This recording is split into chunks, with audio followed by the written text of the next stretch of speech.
Dnes si povieme niečo o týchto úloh a začneme letáčami.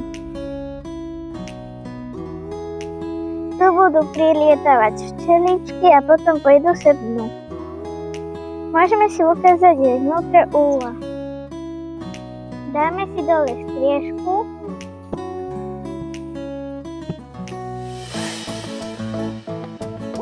Tu máme naše medzistenky, ktoré včeličky vystavajú. Odložíme si ich na bok a ukážem vám vnútro úloh.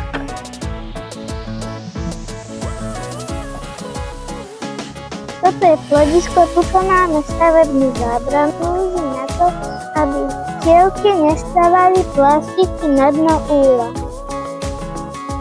Teraz si ukážeme dno úloh a tu máme sito.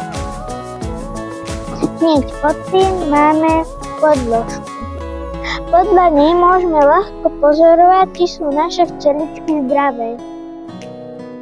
Mám tu aj malú pomocničku, Dejzinku, a v úli žijú 3 typy včiel. Prvá je matka. Tá sa stará o rodinu a kladie vajíčka. Potom tam máme robotnice, ktoré nám nesú nektár a peľ. Stavajú plásky a starajú sa o plod. Posledný je trúd, ktorý pomáha matke rozmnožovať. Včielky sú veľmi pracovité a my im pomáhame, aby boli zdravé. Spolu robia všetko, aby mali med a peľ pre nich a pre nás.